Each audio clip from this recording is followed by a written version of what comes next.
Neil, here we are, pre the long trip up to Hartlepool. Um, have you any further reflections on last week? I mean, presumably you'll have watched back and what have you and analysed a bit. Yeah, I think we're all felt flat in the dressing room after the game, where everyone we felt it was a game we could win and we didn't. So it kind of felt like the dressing room felt like we'd lost. Not that that was the case, and that's no disrespect to Ebbsfleet. We just when you go 1-0 up and in a game at home, you want to kind of see it through.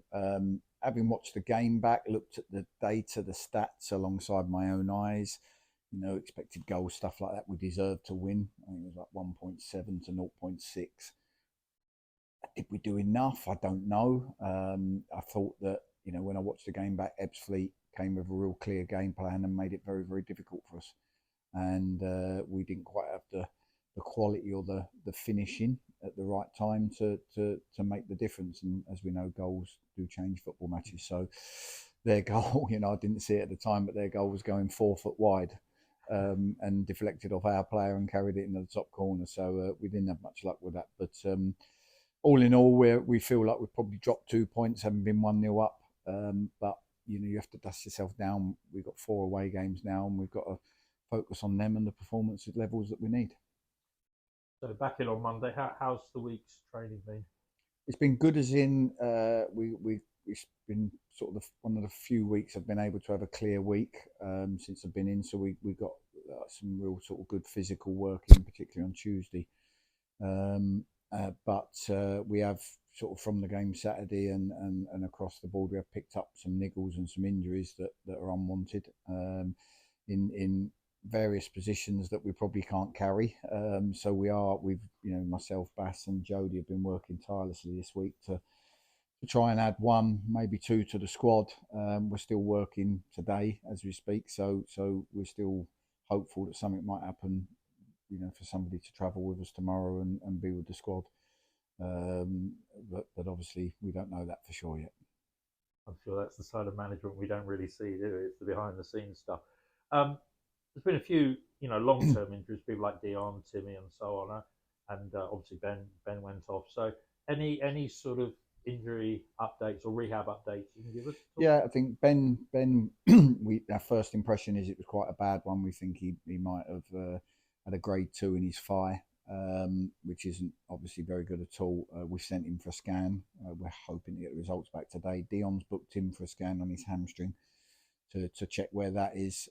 Timmy's good as far as he's been sort of rehabbing for quite a while now, and he's back to a point where he started to join in training Monday, Tuesday, Thursday, doing most of it now. So Timmy's in a spot now where it's more about his fitness levels. But we'll have a look at the squad, and might be needs must on Saturday. He might come back into the squad, so we'll assess all of that over this afternoon, me and Simon. But yeah, they're all promising. Mossy's been sent off to do some work.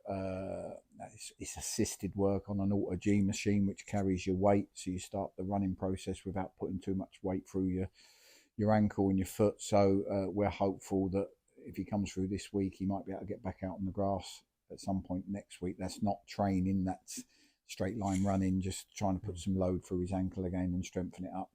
Um, is there any more? I'm trying to think of who else I might have.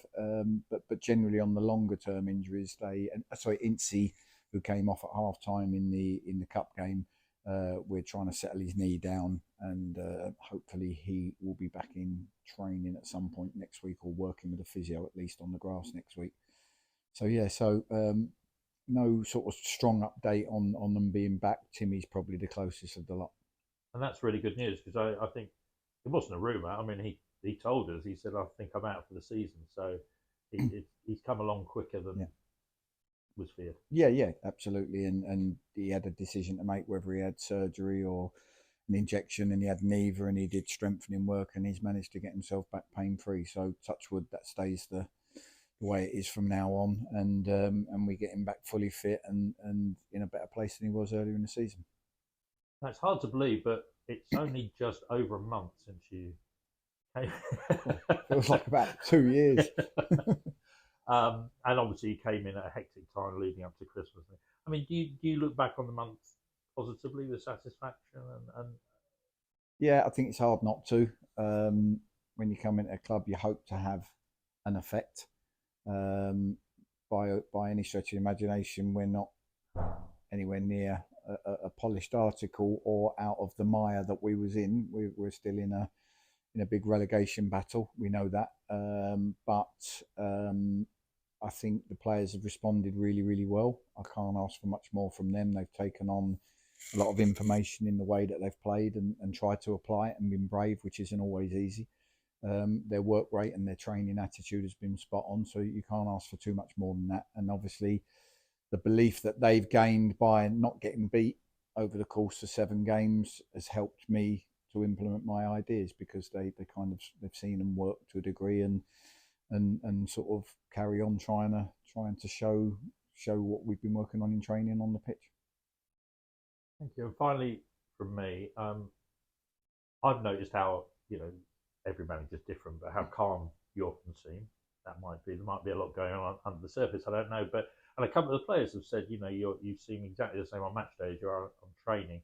And the thing I'm interested in is that who you are, or is that what you've learned to be? I think I've learned to be it. I think in all walks of life, not just me as a manager. I think you always learn from your experiences as you get a bit older.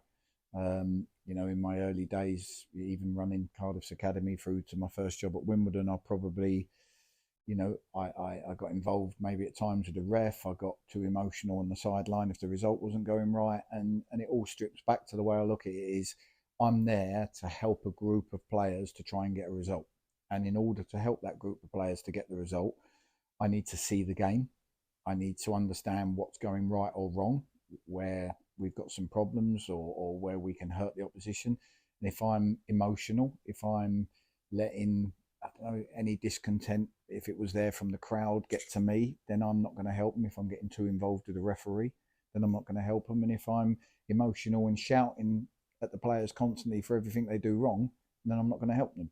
And if you strip all that back, it gives you quite a simple way of going, well, stay calm, try and see the game, try and help them, and try and deliver messages that help them to get results and fans to go home happy. Brilliant. Well, thanks for that insight, and thanks for your time. Enjoy the long trip up to Hartlepool. Thank There'll you. be a few of us going up there as well, so there'll be a good Woking contingent there. But we look forward to. Thanks again. Thank you.